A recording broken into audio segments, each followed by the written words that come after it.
Nobody is ever going to completely take Alabama's place, but Georgia is as close to Alabama today as anybody. That's what our buddy Paul Finebaum had to say recently here on his show, Dean Leggy, Matt DeBerry. I look forward to the comments down below. Um, I think it's going to be hard for Georgia to do what Nick did, but I don't think it's impossible. I think that um, there's so many things that are changing. You know, Nick had a pretty steady. Now, to some degree, things changed for him too, Matt.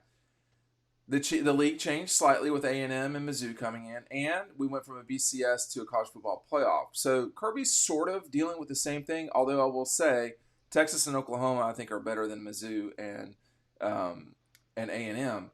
But Kirby's not dealing with Nick Saban being in the league, and for not half of Nick's time at Bama, but a fair amount of his time, you know, Kirby was at Georgia, and if we're being honest, it cost him at least one national championship. I don't think the 22 Bama team plays for a national championship, but you never know. So, you know, at least one national championship was taken away by Kirby for Nick. I think Paul's right. Your comments on where where Georgia's headed here in the future. Yeah, I think he's right too. I think it's probably tougher for Kirby to get what Nick had 6 with Alabama, right? Correct. I think Kirby will get at least 2 more, but I think it's tougher now with the NIL being what it I is forgot and that the it's transfer yeah, portal. yeah. There's a reason Nick Saban bounced when he did. He was getting older and he had nothing left to prove, but he said, there's just too much going on. There's no rules or regulations behind any of this. These kids, you've got to pay them, at the high school level to get them, and then they could transfer the next year. You got to do this whole thing over again. Kirby's talked about how he has to recruit his own players at the end of the year from not entering the portal while he's trying to finalize a recruiting class. He's still got his players coming into his office saying, hey, 50-50 on leaving. What can you do to help me? I mean, people want to talk about tampering, but everyone's tampering. There's no one team doing it the right way and not trying to make their team better. Kirby and these coaches, they're thinking years ahead.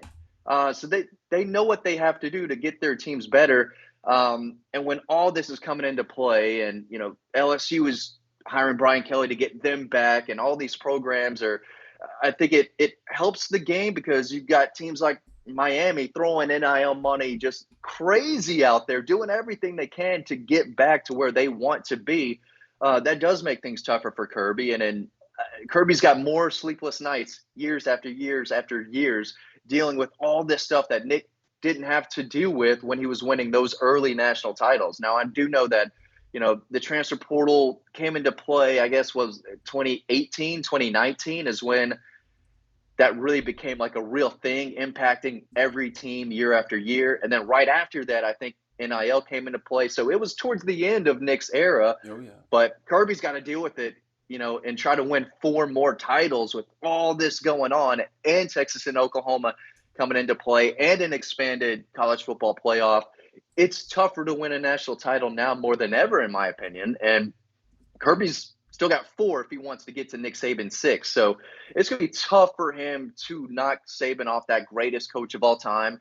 But if there's one coach out there who could do it, I think you'd have to say it's Kirby Smart. All right, so I've got something to say about one of the things you just said.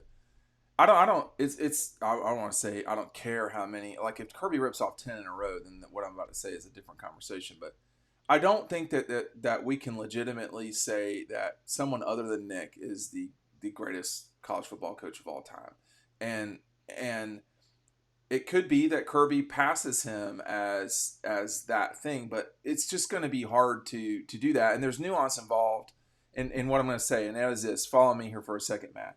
The Rolling Stones wrote the greatest rock and roll song of all time, which is Satisfaction. I Can't Get No Satisfaction. It is not their best song, but it is the best song all time. And people say, well, how can you do both? Well, it's not that hard if you can, think.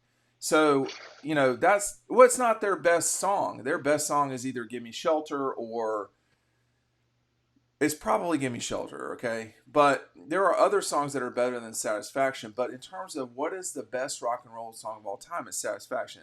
Nick Saban is the best coach of all time in college football. It's not the Bear. It's not Steve Spurrier, although Spurrier was really good. Matt, if Kirby ties Nick, if he wins four more, people will say, well, he didn't beat Saban, which that's not going to change. And then if he wins two more, people will say, well, he didn't, da, da, da, da. So the when Nick left is really going to cement him to me as the greatest of all time. And I don't have any qualms about that. I said that before he retired. That's been pretty clear. But who is Kirby's number one competition right now? Is it Ryan Day or is it someone else in the league? Because Ryan Day's It's not tough. bad. Go ahead. No, he's not. And I feel like Ryan Day will get one. Now he's got to get that one. Yeah. But Brian Kelly doesn't have one, and he's under a lot of pressure to get one at LSU because the other coaches have at LSU got one. So we'll see. I don't know if Josh Heupel can take Tennessee to that level. See, we're digging deep here. We're digging deep, absolutely. Yeah. But does Kirby have to get 7, or are we just talking about Nick's time at Alabama? Because I think Nick should get a lot of credit for what he did at Michigan State too, before going to LSU, winning one there, and then having the belief in himself to give the NFL a shot, which kind of opened up the door for a struggling Alabama program to be like, hey, you're the guy we need. It was a perfect fit at the right time for sure. But yeah, Nick was very successful basically everywhere and had a little bit of success with the Dolphins. Not enough, but I don't think it was as bad as people remember. I think it was better than Spurrier's time in Washington, but probably. I think. And Urban's time in Jacksonville, clearly. I just think, Jacksonville's just a bad organization. And they're trying, but they're just a bad organization. It is what it is. I don't think it's out of the realm of possibility to say, oh well, Kirby can win 4 more. I don't think that's out of the realm of possibility at all. I think that the challenge is, can you be the best team in the country 7 more times in 11 years? Is that possible? You can be the best team in the country and lose the wrong game. Well, no. You went forward on me. Okay. Can they be the best team in the country 7 years out of the next 11? They could be, yeah. Okay. I can see it. So of those 7, how many can they win? Because they've been the best team in the country in 2023 and didn't win the national championship. So that happens too. I'm not sure that they weren't the best team. I mean, they were the best team in 22 and 21, and they won it. I don't know, and they haven't won it when they weren't the best team. So can they go steal one? I mean, did Alabama steal one? I would say in 17 and 11, circumstantially, yeah, they stole those because they didn't win the league and they got in. Now you could say the same thing about Georgia in 21. Yeah. But at least Georgia played for the conference championship that season. Alabama didn't in either position. Yeah. And Georgia was 1 play away from winning the national title in 2012. If they connect with Malcolm Mitchell, win that game, they crush Notre Dame. That's a championship. And in 17 too. I mean, they were winning in overtime, right? There was 1 more play here or there. They could have won that game. So I totally get what you're saying. And I think Kirby will win multiple.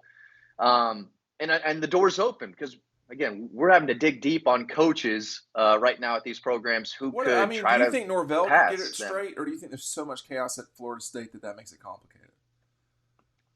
The schedule sets up easier for them. They should be in that mix. Getting it together at Clemson? I do not. I don't think he'll get it back to where they were. Who knows? I mean, Kalen DeBoer, I think, could absolutely win a national title at Alabama. It would be wild if he did it in the next 2 years. I just think it takes time. Why do you say that? Because we've got probably 100 triggered people down below. Why would it be wild if he won it? He's got plenty of talent. Number one, I think he needs his quarterback. I don't think Jalen Milroe is the ideal quarterback for Kalen DeBoer and that offensive staff. But I do think it takes time to build a culture and an environment. The way Nick Saban did at Alabama, the way Kirby Smart did at Georgia. And I know the brand. I know Alabama's Alabama. And I know there are people who think that, who have told us that Nick left that machine still rolling in a way. I'm not saying they're falling off or anything, but I do think it might take a couple years for Kalen DeBoer specifically as the head coach to have everything in place, and build the culture that he wants, that's good enough to beat Kirby Smart consistently and be the number one program, right? So I don't think he's walking into a building or a place where they can do it this year. I think they still need a little bit more, especially at quarterback, for them to win the national title this year. But they've got a really good one committed right now. Maybe he's the guy, but they're going to be very, very good. I've got no doubt about that. You can always get the next guy in the portal. In the portal. Yeah, Yeah. you're right.